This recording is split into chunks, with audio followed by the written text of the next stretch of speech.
ভাইরা আমার, আজকে সারাদিন এই জাতীয় প্রেস ক্লাবের সামনেই আপনাদের বিভিন্ন রকম প্রোগ্রাম হয়েছে। আপনারা জানেন এখানে বরিশাল সমিতির অনেক দাবি দেওয়া নিয়ে বিএনপির কেন্দ্রীয় নেতৃবৃন্দ প্রোগ্রাম করেছেন। ভারতীয় মুসলিম হত্যার প্রতিবাদে এখানে বিএনপির ভাইস চেয়ারম্যান দুদু ভাই প্রোগ্রাম করেছেন। আমরাও বিএনপি অফিসে প্রোগ্রাম করেছি যুবদলের। প্রোগ্রাম শেষে আমরা আজকে শিক্ষানবিশ আইনজীবী আপনাদের সামনে দাঁড়িয়েছি। কিছু কথা না বললেই নয়, আইনজীবীদের কাছে মানুষ কেন যায়?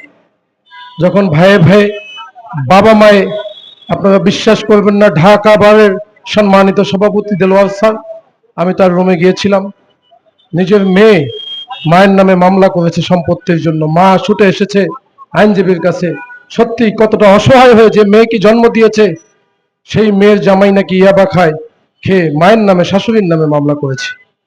প্রিয় সাংবাদিক ভাইয়েরা আমার, আমরা শিক্ষানবিশ আইনজীবী, আমাদের অনেকের বয়স 41 হয়ে গেছে, আমাদের বাধ্যবাধকতা নাই, আমরা জীবনের শেষ বিন্দু পর্যন্ত আমরা আইনজীবী তালিকাভুক্তি পরীক্ষা দিতে পারি।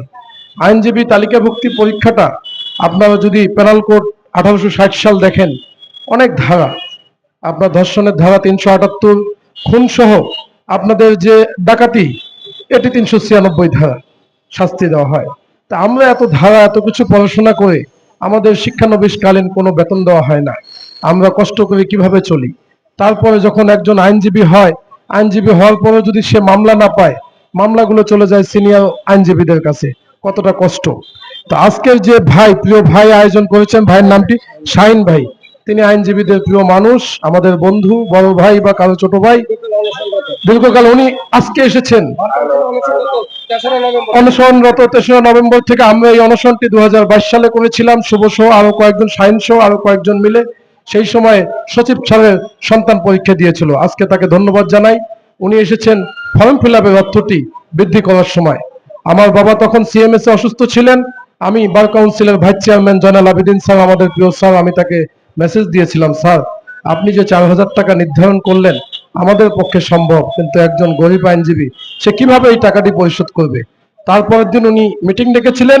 সেই মিটিং এ ওনারা আসলে দেখলেন যে 70% আইনজীবী ইতিমধ্যেই এই অর্থ দিয়ে, যেটা বলেছেন, জি, এটি ফেরত দেওয়ার কোনো সুযোগ নেই, আগামীতে তারা বিবেচনা করবেন। তো যাই হোক, আমরা যেহেতু আমাদের সবচেয়ে কর্মস্থল এই বার কাউন্সিল, আমরা অভিভাবক মনে করি, নিজের পিতার তুল্য মনে করি। এই বার কাউন্সিলকে আমরা 4000 টাকা দিয়েছি, খুশি মনে দিয়েছি, এটি আমাদের দাবি দেওয়া নেই। তবে বার কাউন্সিল যেন এই অর্থটি এই আইনজীবীদের কল্যাণেই খরচ করে। আগামী দিনে বিভিন্ন রকম অসহায় আইনজীবীরা অনেক সময়, প্রবীণ আইনজীবী দেখা যায় চিকিৎসার অভাবে, অর্থের অভাবে অনেক সময় অসুস্থ থাকে, তাদেরকে যেন অর্থটা দিয়ে দেয়। আর বার কাউন্সিল যেন, যেটি নিয়ম 6 মাসে একবার পরীক্ষা নেওয়া, দেখা গেছে যে এক সময় 3 বছরের পরীক্ষা হয় না। তো এখন বার কাউন্সিল অনেক দূর এগিয়ে গেছে, তো সেই জায়গায় বছরে 2টি করে পরীক্ষা নেবে। আর আমি ব্যক্তিগতভাবে একজন শিক্ষানবিশ আইনজীবী হিসেবে আমি একটি